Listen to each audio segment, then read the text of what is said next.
So hello everyone, welcome back to the channel.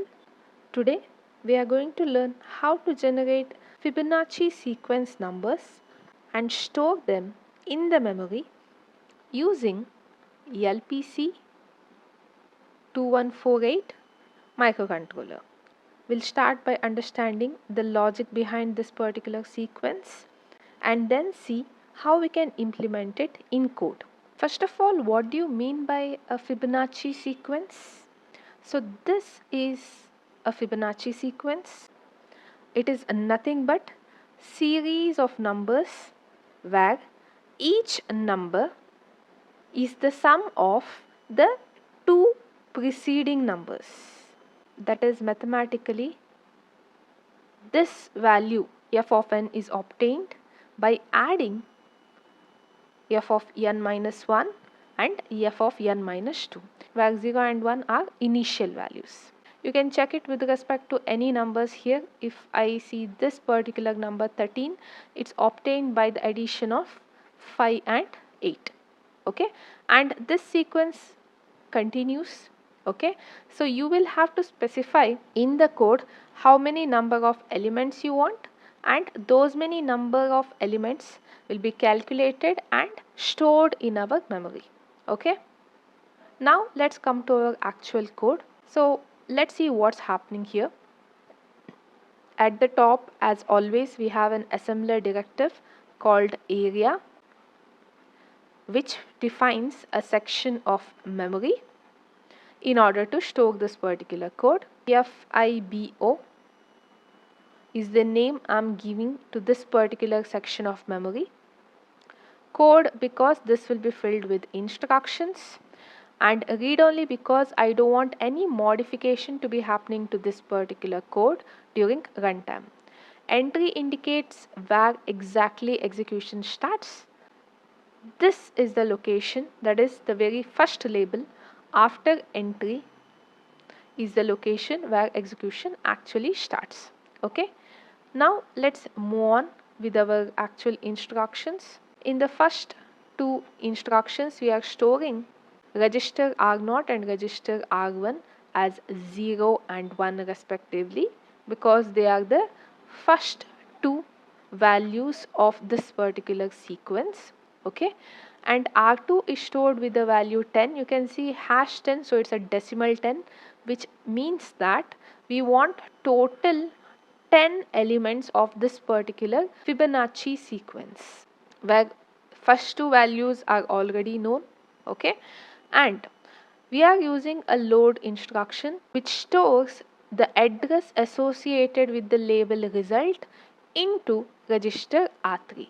So R3 is currently pointing at the memory location. This is the location where we want our result to be stored. The label associated with this particular address is result itself. Okay, so let's see what is this result. Okay, we know it's nothing but a label, but it comes in read write section. What does that mean? This section of memory, okay, defined using area and named as Fibo data, can be updated or manipulated during runtime. Okay, and data indicates this section of memory stores data, not instructions. Space is an assembler directive which ensures that 40 bytes of uninitialized memory is reserved so that we can store our final result. End is again an assembler directive which indicates the end of source file. So now we'll come back here. If you notice here, directly we are storing the content of R0 and R1 into the positions pointed by R3. Okay, and we are updating the R3 address with 4, because first two values are fixed. We don't have to make any modification. What will this instruction do? Store R0 content, which is 0, at the location pointed by R3. Okay, and next what we are doing is we are incrementing R3 by 4. Why are we doing this? R0 is a 32-bit register. Okay, so this particular value can take max up to 32 bits. Each location offers 8 bits in the memory. Okay, so 8 into 4, is 32. Each data is taking 4 memory locations, because of which we are incrementing R3 by 4. Okay, so what does that mean? Instead of this point, R3 will be pointing at the next location, and the difference between these two addresses will be 4. If you actually check in the memory, it will be stored something like this: 0 0 0 0 0 0 0 0. Okay, so one location occupying 8 bits, and in 8 bits you can store 2 hexadecimal values, and at the end of this particular instruction, R3 will be pointing here. Okay, this will be the lowest byte and this will be the highest byte. Okay, now we'll focus here. So R3 is pointing here, and what exactly is happening here? We are storing R1 content in the location pointed by R3.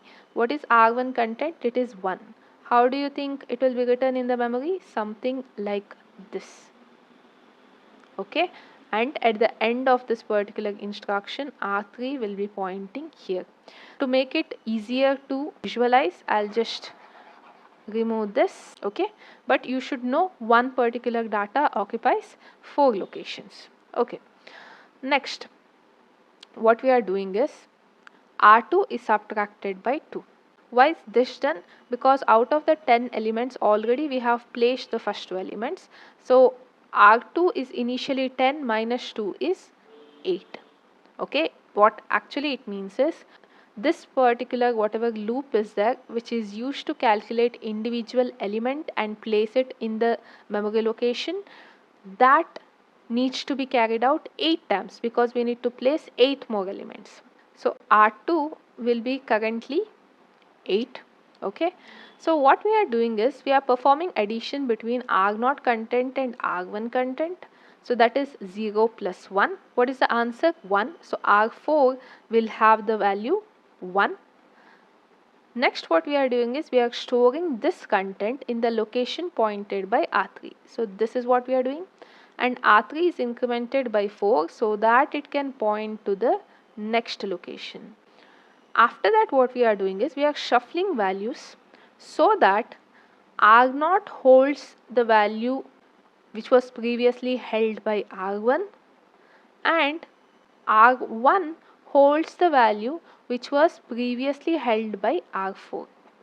Okay, so the new value of R0 and R1 will be 1 1. Okay, so then what we are doing is we are subtracting R2, because we have already placed one more element. So R2 minus 1 will be nothing but 7.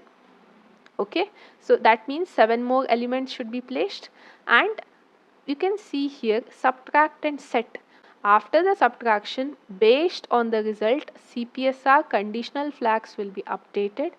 So what does that mean? In the CPSR you have multiple flags like Z, N, C, V, etc. Okay, this will update these flags based on the result, and here specifically Z flag will be set as 1 if R2 is actually 0, but currently R2 is not 0, because of which Z will actually be 0, and if Z is 0, then this particular condition, that is branch not equal, is true, because of which you jump back to the loop. In any situation, that is in the future, once we finish all subtractions and R2 actually becomes 0, this condition becomes false and will jump to stop B stop, that is stop branch to stop, where stop is nothing but a label itself, right? So what will happen here? You keep jumping, which is an infinite loop. So we know currently R0, R1 is 1. So what is the sum of these values at the end of this instruction? It is 2. And next we are storing this value at the location pointed by R3, and R3 is incremented. Then what we will do? We will again shuffle the value, that is R1 content is stored in R0 and R4 content in R1. So let's update all this. This is what you will obtain, and then we again reduce R2 by 1. So the value you get is 6. Okay, and we update the conditional flags, but again because R2 is not 0, this loop continues. This continues until all these values are stored. If you check here, total 10 elements will be stored in the result. Because of this particular subtraction, R2 will actually become 0. When you check this particular condition, Z will be set as 1, because of which this will be false, and we jump to stop branch stop. Since we already understood how exactly this code works, let's go ahead and see if it has any errors. It has no errors, so we'll go ahead for debugging. R0 is 0 because it was already 0, you don't see any changes here, but R1 is now loaded with 1. Next thing we do is R2 is loaded with 10, which in hexadecimal is A. 10 is a decimal value. R3 is stored with the address of result, which is 4 and all zeros. Next, we are storing our initial values of R0 and R1 in the memory.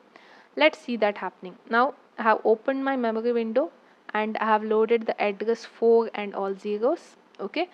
If you want to see where you can open memory window, it is over here in view. Okay. Open any of those windows and you will get this, and you have to specify the address here. Okay. Now we'll move ahead. We'll store R0 in the location pointed by R3. R3 points at the very first location. Okay. Yes, you can see all 4 locations filled with 0. Okay. In the next case, we want to store a value 1, which will be stored here. We are subtracting R2 because we have already stored the first 2 values. Now we'll go ahead with the loop. We perform our first addition. R4 has our result, which we are storing in the memory. Okay. Next, we go ahead with shuffling values of R0 and R1. You can see new values of R0 and R1. Then we subtract R2 and we branch back to the loop. Okay. R4 is calculated and that is stored in the memory. We are shuffling the values of R0, R1 with R1, R4, and we go ahead with subtraction followed by looping.